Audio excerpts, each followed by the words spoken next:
Derek Sneed. I want to thank Jim for coming out today and expressing what happened with him. And I also just want to say that, with Columbia County Sheriff Mark Hunter, this is just egregious. And even the response that was given to his investigation was just awful. And this is not going to be the end of what you're going to be hearing in the near future. It's just the tip of the iceberg when it comes to some of the other items that the Sheriff's Department or Lake City Police Department have done to citizens of this county. Thank you. Sylvester Warren III, also known as the activist to some and the agents to others. I just want to say it's very unfortunate what happened to Mr. Hodges. As a blind man, I mean, we fight all the time with police issues within our community as being black. And so it's very painful to see that on one hand, how hurtful it is to deal with law enforcement with being black and then now being blind. This is not only the tip of the iceberg. I think this was the straw that broke the camel's back. It is unfortunately that law enforcement in Columbia County and Lake City does not have mandatory psychological background done on these officers, that we don't have citizen review boards, and that we're left to have to call on people like John. And thank God for people like John Phillips and his office that respond and help us to fight through these cases. But this shouldn't be happening. It shouldn't be happening to no race of people or no group of people. I think that police officers are held to a high standard. They're supposed to protect and serve, not attack. And it's just time, not only like John said, to bring the DOJ in to investigate the criminal and the injustice of the Columbia County Sheriff Department, but other law enforcement agencies such as the Lake City Police Department. Thank you. Jim, do you want to say anything? I might say a word. Had a whole bunch of stuff in my head that I wanted to talk about. I'm not a great orator, and I got my excuses for that. I appreciate y'all coming out. I appreciate you spreading light onto this. The only way to drive away darkness is to turn the lights on. I've been in Columbia County since like 2009. This is not my first time running into the face of injustice, just trying to get along and do my thing. I've had my ADA rights violated, and I've learned how to suck it up, Buttercup. Unfortunately, when social media started bringing this disease we have in our society to the public eye, I started getting exposed to it too, and I made up my mind that, well, I've always been the kind of person that don't really take things lying down, but I made up my mind to properly, and it is the law in Florida that you are supposed to resist unlawful orders. So I made up my mind to properly, legally, and as maturely as possible, given the circumstances, to fight back with the only tools that I have, that being a severely damaged brain. Trust me, my friends will tell you that. Again, thank you for coming out. I'm sorry that I have to be the one bringing this to your attention again. Hopefully we all can get together and make the changes in our society that keep us a community. Thank you, and God bless. So let me be clear. Martinez wanted to be here today and couldn't be here, but Martinez Bowman was just going home when Deputy Goad and former Deputy Harvey started a police pursuit. He drove at a very slow rate of speed to his home, and they screamed at him. He just said, "You're not going to shoot me, are you? Please don't shoot me." And they never answered that command, and they put the dog on him. Deputy Goad had her gun on him at the entire time. And they actually charged him with fleeing and eluding, a felony. They made that case go all the way to trial. The chief prosecutor sat right next to me, and we won. And he was found not guilty, and jurors came up to us afterwards and said, "What was that all about?" And I said, "You tell me. You're in Columbia County. I'm not. You tell me what that's about." And I thought, okay, now we've won the criminal case, we'll file the civil rights suit, and we'll move forward, and maybe this was an isolated incident. And then I saw this video, and look, we can use the words, fortunately Mr. Hodges wasn't shot, fortunately Mr. Hodges wasn't physically injured, but you know what, he was the victim of constitutional violations. And whether you're Republican or whether you're Democrat, we're all supposed to believe in the U.S. Constitution and want to see it enforced. And it was not. And if we keep hiring the same officers and don't listen when they commit abuses and don't react and give press statements that say, okay, we're gonna investigate this. Well, it's time that somebody besides the Columbia County Sheriff's Office investigates Columbia County Sheriff's Office. And we're going to start with a federal judge. We're going to hope the DOJ comes involved. We're going to ask our elected officials to step up. But this has to stop. We appreciate your interest. We appreciate your time. And we're here for any questions you might have. Do we know the current status of these officers, deputies, by any chance? Do you know the current status? Are they fired? Are they? Administrative leave? So there are two. I'm sorry. So what we know so far, according to Sheriff Mark Hunter in his press release, he came out and said that he suspended Officer Gold for 2 days, which is unfortunately the greater part of the community was expecting an immediate termination. And then he came and in that same press conference stated that the sergeant was suspended for 7 days, demoted, and for 2 years he will have no favorable treatment, meaning he won't be able to gain any rank. We also find that to be very unfortunate and very disrespectful to the whole concept of the badge and the uniform. So nobody's terminated? No, nobody's terminated. And nobody made the connection. And it was only because I knew Deputy Goad from her testifying in Martinez Bowman's case that I said, that voice is very familiar. Wait, that's the same person that held a gun on Martinez and then testified, you can judge, questionably at trial, and ultimately resulted in a not guilty. But when you have someone saying, look at me, I'm causing problems with the community, and a sheriff says, what? She didn't have any ill intent. Right. Then maybe it's the sheriff that has the actual vision impairment, not Mr. Hodges. But we'll leave that for the DOJ to determine. Question? What would you like to see ultimately done? Better training, different training, new leadership? What would you like to see? Justice is spelled one way, it's defined many different ways. And I asked Mr. Hodges that, early on, and the definition of insanity is expecting, different outcome. Different outcome. Yeah. And easy for me to say. And this is the problem when you have, repeated issues and I'm just learning about them, right? It's easy for me to get back in my car and go back to Jacksonville. But we're looking at Bradford Sheriff's Office. We're looking at St. Lucie Sheriff's Office.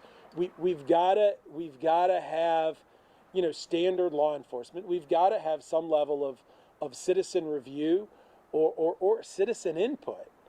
And, change is the first definition of justice.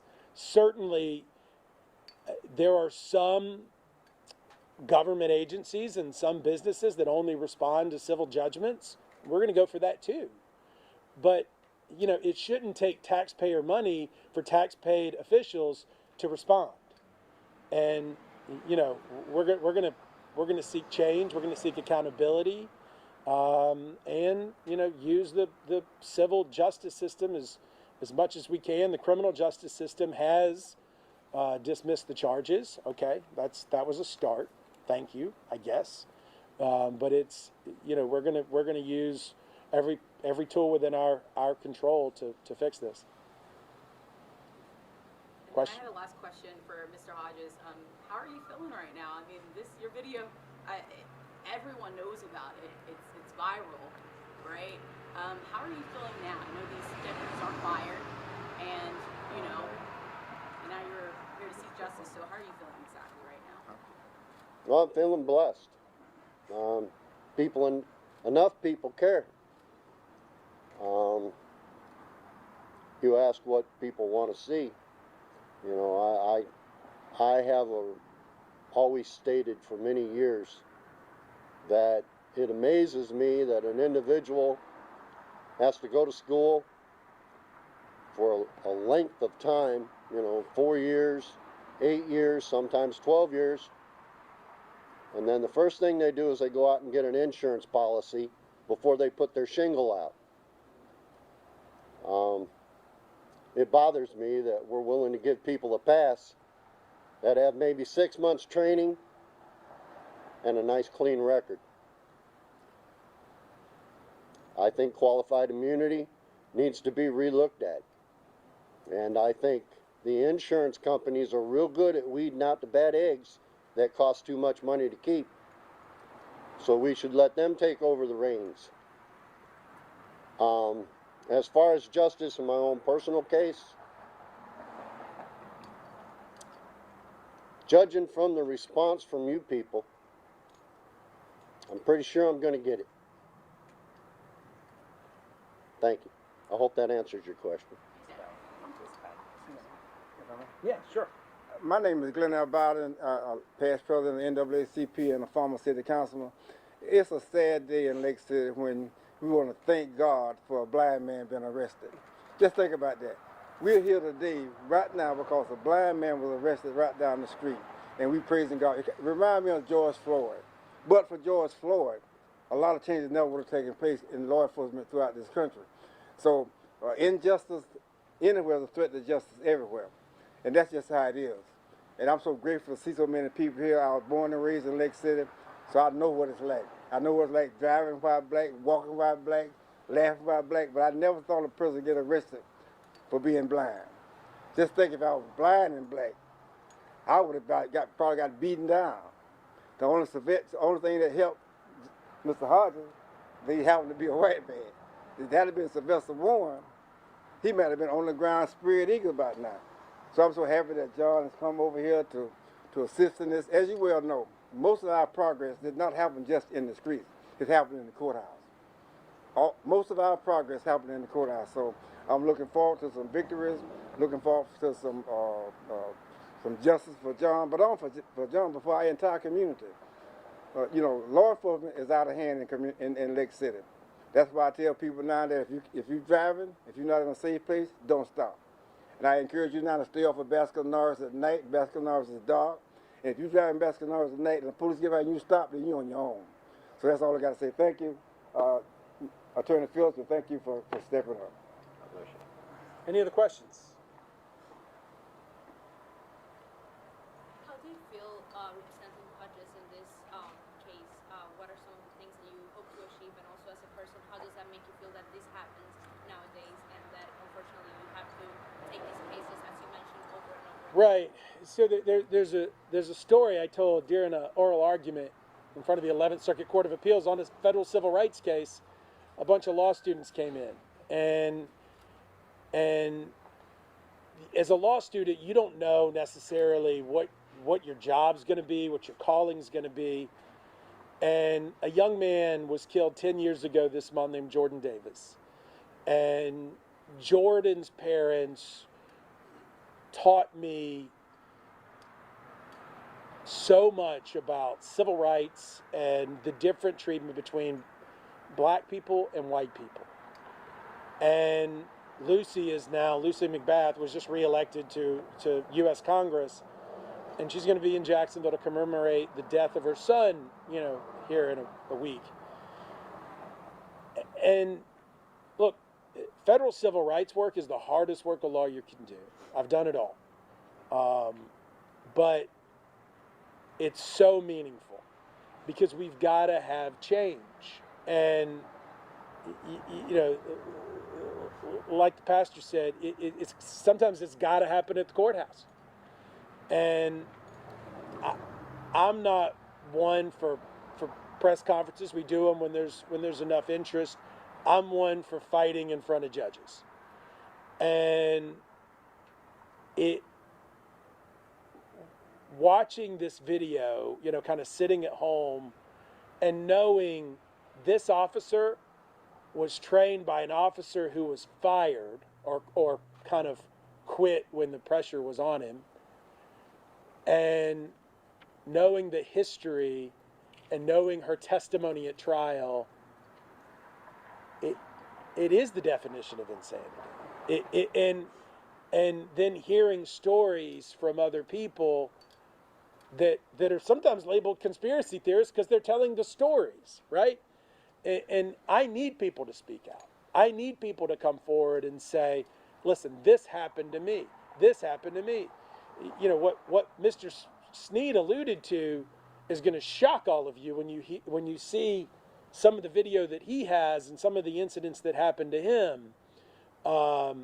We've passed around one video that I referenced about what appears to be an officer taking a kickback or a bribe through my office, and every one of us, including my law enforcement expert, are like, holy moly, like what is going on at Columbia County Sheriff's Office? And that's what the public needs to ask. What's going on at Columbia County Sheriff's Office? We can hold officers up as heroes while persecuting and prosecuting those who are not. Anything else? Yes, ma'am. You've named two things that we can do. You've named the telling our story, if it's happened to us, and you've named asking questions. Is there other things that the community can do in situations like this based on your experience?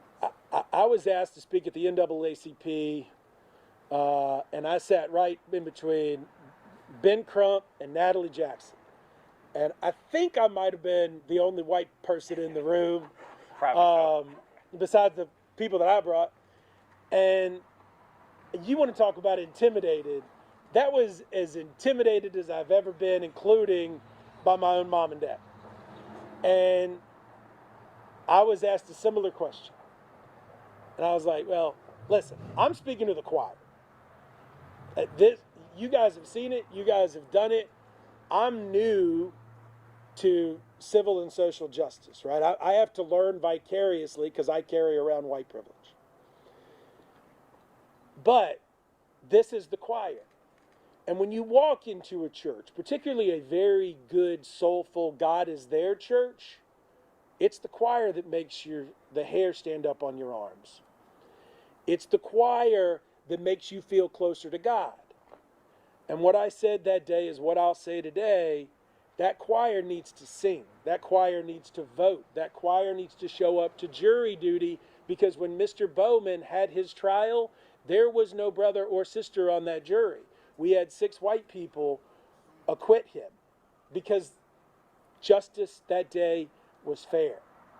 But sometimes it's not. Federal civil rights cases are based upon jurors that are on voter registration rolls. Well, we all know what happens politically to keep, African American people off of voter rolls and gerrymandering and all of that. And so it really is voting, showing up, and even in a place, I had a juror one time say in federal court, this ain't the place for me. And I just wanted to scream at her, and that's exactly why it's the place for you. Because it's so important not to put your head down and just let it happen, because it is systemic, and the only way to fix it is inch by inch, going a mile by mile and year by year to make it better. John, let me say this. You stay there, John. I just want to say I thank God for you making those comments, because one of the things that myself, Mr. Bowden, and some other folks have been trying to tell the predominantly black community is to speak up, right? Shout out what's going on, and stop being passive and letting these things just get pushed up under the rug, and go vote. And John spoke about him being in the room with a lot of figures in the NAACP meeting, being the only white. and how he walks around with his white privilege. Well, if we don't do anything about it as black people and get our pens out, right, and stop having these private conversations and in group meetings with each other and put it in paper and put the writing in the citizen complaints in on the officers, then we're not going to get anywhere. You know, and so until we fight back, and I don't mean physically, until we fight back with our vote, till we fight back with speaking up, using social media and everything that we have in our power to address these egregious injustices, you're not going to get any change. And I'm only one man. John is only one attorney. We only can do so much. And we can't dig around and find all the cases. People got to speak up and stop being scared and really won't change and not say they won't change and demonstrate they won't change. So I just wanted to say that, John. And it's not all race. You know, it predominantly, that's what we think about. Right. But, you know, 3 weeks ago, I was filing a lawsuit in Duval County because a deaf couple couldn't get an interpreter. And now we've got a blind man who is now packed and ready to shoot because he's carrying his cane folded up. And you wouldn't believe it if it wasn't true. And playing out in front of him. That's why these stories are important. That's why media is excruciatingly important. So you know, it's a blue and everybody issue. We think about, you know, the George Floyd. We think about the incidents, and we've got to address that. But it's the disenfranchised and ADA violations, and, you know, not treating people like people equal. This could have been resolved in 2 minutes. Okay. 20 seconds. 20 seconds. Okay. Hey, you know what? Can I give you a ride? Can I give you a ride? Can I help you? You good? Yeah, I'm good. Not, all right, tyrant, I think you should be arrested. What for? Resisting. Resisting arrest. Well, what was the underlying arrest? What did he do wrong? Nothing. So that's why it's dismissed. But in the meantime, guess what? He's spending 26 hours in prison or in jail without his cane. Or my medicine. It's egregious, and we you know, we've got to have government be accountable to us. All right. Any other questions? Sorry for the long answer. I think I don't have a question, but I definitely just want to say I commend Mr. Hodges for just the actual, you know, just the way you acted as all of that was occurring. I just couldn't fathom being in that scenario and acting as calm and as cool and collected as you are during that instance. So I definitely commend that. Perhaps I show my 61 years. And military training, and, you know, it's you know, God bless him, because if it's cases that create new laws and new policies. You know, even my own father didn't really love lawyers, but I think he'd be proud of the change that we're making, and it's a lot of fights, and at the end of the day, we're storytellers. The story happened to him, but we're storytellers, just like media storytellers, and it's an excruciatingly important role to educate people about what's going on, so that they will vote, so that they will be publicly active. All right. Any other questions? Thank you all. One last thing, can we get the people who spoke to spell and say their names? John Phillips, JOHNPHILLIPS. Sylvester Warren, SYLVESTER, last name Warren, WARREN the third. Derek Sneed, DEREK SNEAD. Glenel Bowden, GLENEL BOWDEN. And I'm Jim, common spelling, you famous, they know your HODGES. Thanks all. Thanks for coming out, y'all.